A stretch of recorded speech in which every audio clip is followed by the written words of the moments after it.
نہ ہی سامنے ٹیلی پرومپٹر ہوتا ہے، نہ کوئی کتاب اور نہ ہی مدد کے لیے کوئی کمپیوٹر، لیکن پھر بھی کمزور اور دبلے پتلے جسم کا ایک انسان بولتا نظر آتا ہے۔ قرآن مجید، پارہ نمبر، سورہ نمبر، آیت نمبر، اسی طرح سے حدیث کی فلاں کتاب، یہ والا باب، حدیث نمبر، یہ Bible, old testament chapter number, verse number, new testament chapter number, verse number. جب کوئی انسان پہلی بار اس ٹائی کوٹ میں ملبوس شخص کو دیکھ کر نام کھوجتا ہے تو اسے بتایا جاتا ہے کہ یہ ہے ڈاکٹر ذاکر نائک۔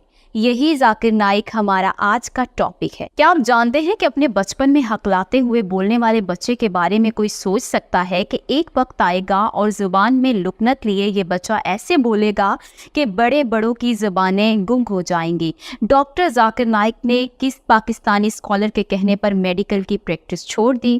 ڈاکٹر صاحب نے قرآن کے خلاف تحریک چلانے والے امریکی ڈاکٹر کو کیسے اسی کے اسٹیج پر لاکھوں لوگوں کے سامنے شکست دی تھی کہ جس کے بعد ہزاروں امریکی کلمہ پڑھ کر مسلمان ہو گئے؟ اور ہاں، ہزاروں لوگوں کو اسلام میں لانے والے ڈاکٹر ذاکر نائک کو پاکستان آتے ہی خود کو مسلمان کیوں ثابت کرنا پڑ رہا ہے؟